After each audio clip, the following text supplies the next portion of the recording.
try to outsmart the other spies in the suburban neighborhood with bluffing and set collection in Agent Avenue. And today we'll be teaching you how to play Agent Avenue, game designed by Christian and Laura Kudal and published by Nerdland Games. And hello everyone, it's Stella. And Tarrant from Meeple University. Alright, let's get to the classroom. In Agent Avenue, two players play as spies, living side by side with no knowledge of each other in the suburban animal neighborhood. After starting to see clues that something's up, players will try to recruit the other animals from around the neighborhood as they aim to chase down the other spy. The first player to catch or otherwise unmask their opponent will be the winner. To set up for the basic mode of play, lay out the board on the blank side, with each player choosing a token and placing it on the matching coloured home space. Shuffle and place the deck of green agent cards, leaving the black market cards in the box. They're used for the advanced mode. Deal each player a hand of 4 cards. Choose a first player and you're now ready to play. Agent Avenue is played in turns. There will be an active player in each turn, but both players will participate in the turn. A turn is broken into 3 steps: play, recruit, and end. In the play step, the active player looks secretly at the cards in their hand and chooses any 2 of them to play. The only restriction is that both played cards must have different names. Upon choosing the cards, play them on the table with one face up and the other face down. If you don't like the options that you have available, then you may optionally discard a card, placing it face down near your board, and then replenish from the top of the deck before making your choice. You may choose to do this any number of times per turn, but at most 4 times across the entire game, which is why you keep the cards face down. But whether you do this or not, your play phase always ends with playing differently named cards, one face up and one face down. Always redraw to 4 cards once you have fewer than 4 in hand. Next, move to the recruit step, and now the choice goes to the inactive player. That player chooses either to recruit the face-up card you played, or the face-down card sight unseen. The active player must then recruit the leftover card. Flip the face-down card face up, and then both cards are added to the individual players' tableaus of agents. In the first turn, this will just be a single card, but on subsequent turns, you'll add those recruited cards to matching stacks of face-up cards. To finish the recruit step, players simultaneously move their pawns around the board based on the card they just took and the number of that card they already had. If it was your first card of a given type, you'll move the number of spaces shown in the top number on the card. So here, green would not move, and blue would move 1 space backwards. If it was your second card of a given type, move based on the second number. So for the Sentinels, green would move 2 steps forward, and for the double agents, blue would move 6 spaces forward.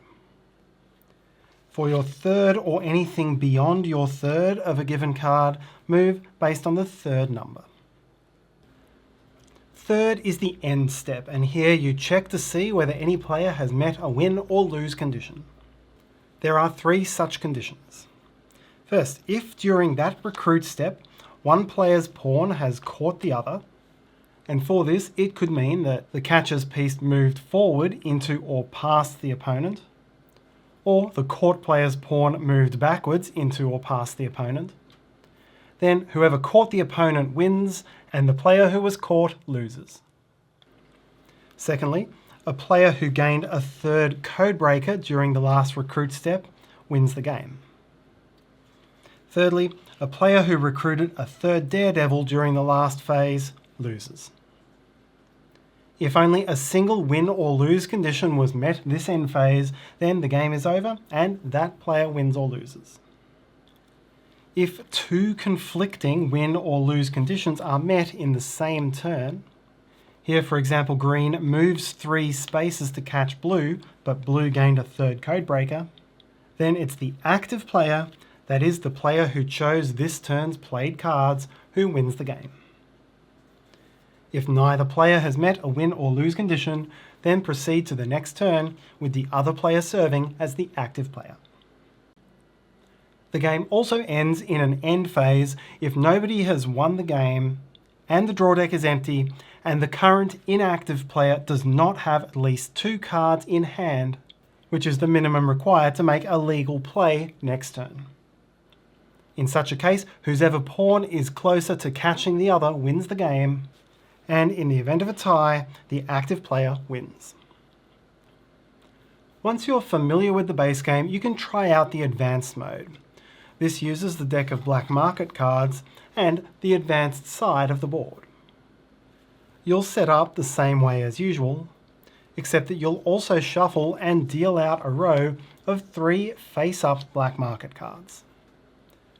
The basic flow of play is unchanged, but there's one more thing to look for in the recruit step, and that is if you move and finish on a black market icon, you gain a black market card of your choice, immediately replenishing it from the top of the deck. You must finish on the black market icon to qualify. Moving past it is not enough. And you can qualify with either forward or backward movement, which lands you on an icon, but never by playing 0 movement when you're already on a black market. If both players qualify on the same turn, then it's the active player who chooses and replenishes first, then the inactive. There are 2 types of black market card, instant and ongoing. When you gain an instant card, after replenishing it, you immediately resolve its effect and then discard it. It's still considered the recruit step, so anything which happened will contribute to the upcoming end step. When you gain an ongoing card, then keep it face up in front of yourself. Its effect applies from the subsequent end step onwards. For example, with this card, saboteurs count positive numbers for you instead of negative. It has no impact on any movement you've already taken for previously played saboteurs, but this future third saboteur would move 2 steps forward instead of backwards. Some black market cards add new win or lose conditions to the game, and these apply from the first end step after you take the card.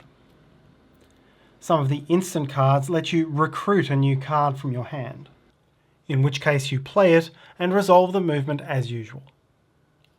This can result in the players having different numbers of agents, or dropping below 4 cards outside of their turn. Regardless of whose turn it is, if you're ever below 4 cards, draw back to 4 as soon as the action that made that happen is over. Mind control lets you steal a card that someone else has recruited into your hand. This doesn't result in any movement, that is, I wouldn't undo the movement that card gave my opponent. And it's also a way for a player to draw above 4 cards in hand, and that's fine. You just only redraw once you've gone below 4. Finally, you can take a black market card even if you have no way to resolve it. Simply discard the card and replenish it. Finally, Agent Avenue is designed as a 2-player game. You can play with 3 or 4 players in a 1 versus 2 or 2 versus 2 team mode. When you play on a 2-person team, you share the same spy and you share the same pool of recruits, but you each have a different hand. Each side will alternate being the active team, and within a team, each turn the team will discuss and decide who will be the first player. Without consulting, the first player on the active team plays 1 card face up before redrawing, and then the second player chooses a different named card to play face down, again before redrawing. The inactive players discuss and agree which card to take, before the cards are revealed and pawns moved as usual. At no point are teammates allowed to discuss or reveal to each other the cards in their hands. Each individual player is limited to taking the discard and redraw action twice each per game. And whichever player is second to play can wait until seeing the first player's card before choosing to do this. The win and lose conditions are unchanged and a team will win or lose together. And that's how to play Agent Avenue. And thanks so much for watching. Please like, subscribe, let me know and share this video if you enjoyed it. And hopefully you have a great day. See you next time.